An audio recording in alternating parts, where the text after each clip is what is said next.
what I want to do is give you a broad overview of all of the wars that France was in at this time, and then talk about in a little bit more detail exactly what Napoleon was up to and his role in either beginning or ending many of these wars. So you might remember from 1792 to 1797, you had your War of the First Coalition.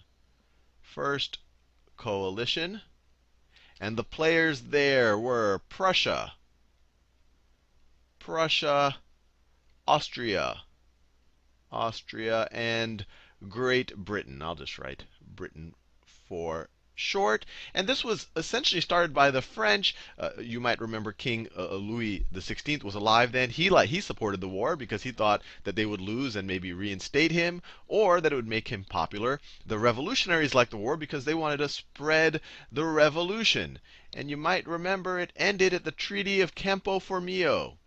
Campo Formio in 1797, due mainly to Napoleon's victories in Italy. This was Campo Formio there. At that time, he was in charge of the Italian campaign, and the government of France at that time was the Directory, in power to a large degree because of Napoleon's ability to defend them. Then, from 1798, let me do this in a different color. From 1798 to 1802, you have the Second Coalition. Second Coalition. Now you might immediately see Napoleon took power at the end of 1799. So this war spanned some of the Directory being in control and some of Napoleon as First Consul being in control. And here the players, once again, you have Austria and Great Britain. They tend to be always at war with France at this period, especially Great Britain. And instead of Prussia, you have Russia. You have Russia. And actually, just to help you visualize what the Austrian Empire looked like at this time and the Prussian Empire, this map doesn't do it justice. Let me go down to this map. That's in 1810. Let me go a little bit earlier here. This is in 1805, and I'll draw the boundaries a little bit bolder than they did. So this is France. These are the boundaries of France. Actually, they was able to take some territory in what is now Italy. So that is France right there.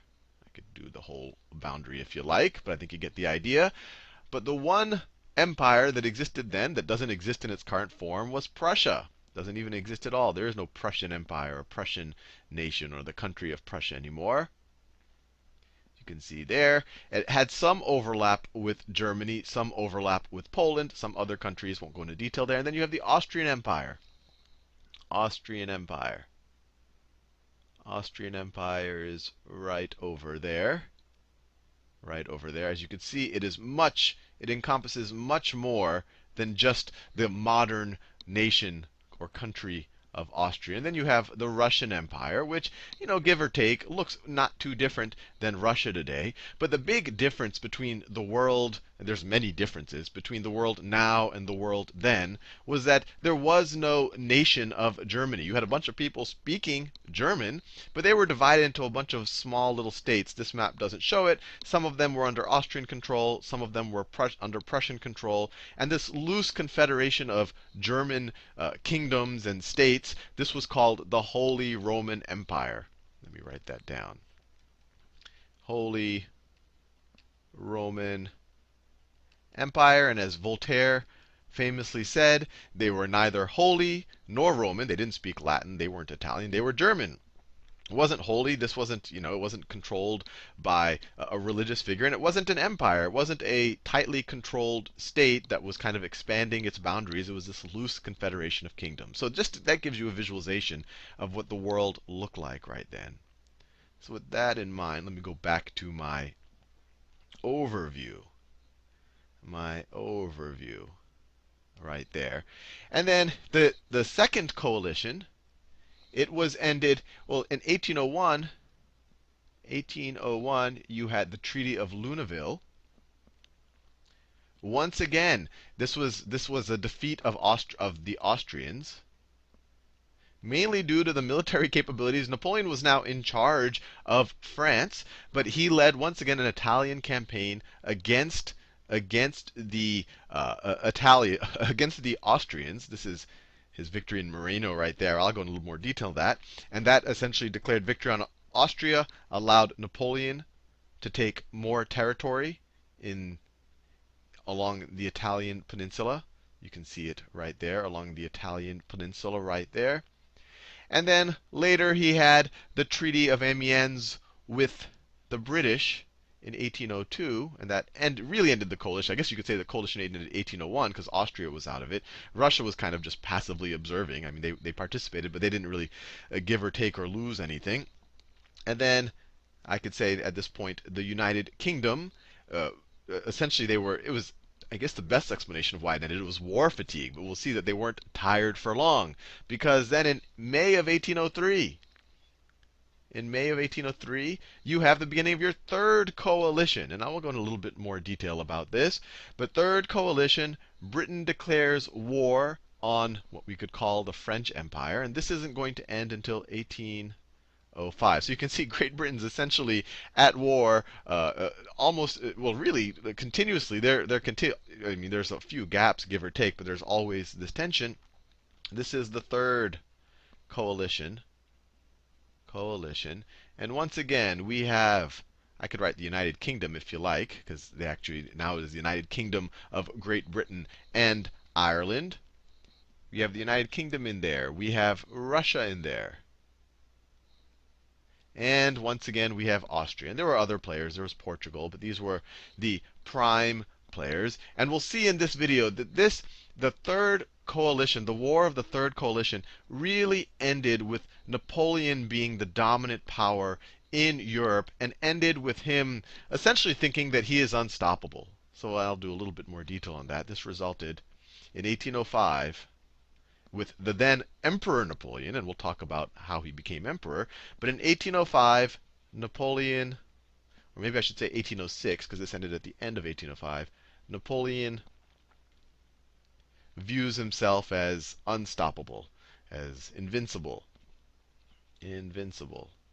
He got some good victories that fed his already large ego. So with this as an overview, let's, I guess, review a little bit of the life of Napoleon and the roles that he directly played in pretty much all of these conflicts.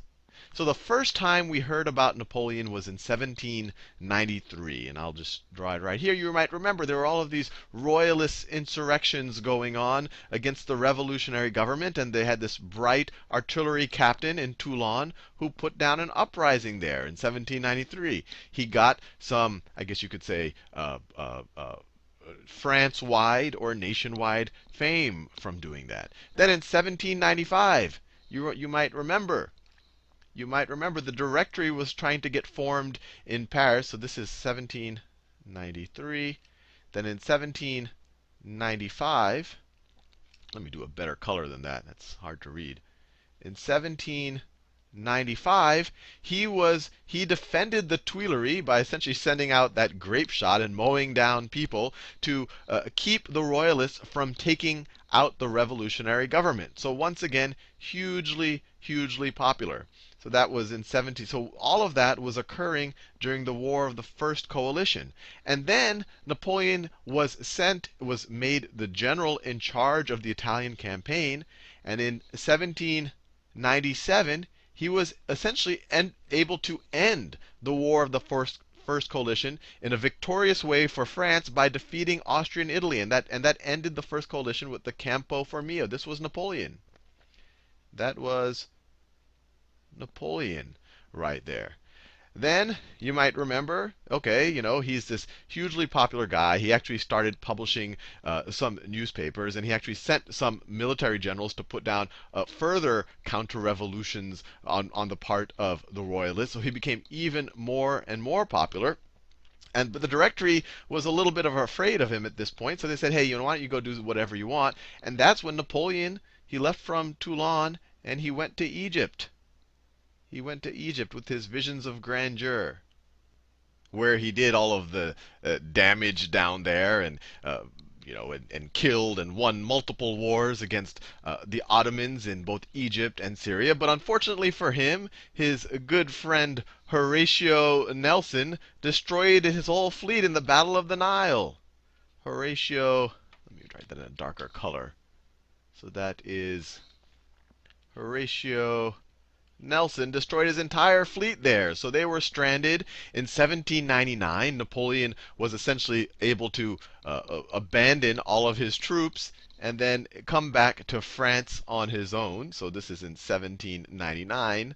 Napoleon makes his way back to France. And then we saw in the last video, he takes power with two of the directors as the three consuls of France. But in short order, he is able to declare himself as first consul in 1799. This is hard to read. Let me do this. So in 1799, he is first consul and is essentially the dictator or the authoritarian ruler of France. But all of while this was happening, remember, this was all during the War of the Second Coalition. In 1798, he wasn't much help in that war. He was out in Egypt doing all of these silly things. They were at war with Britain. That's why Horatio Nelson went and destroyed his fleet.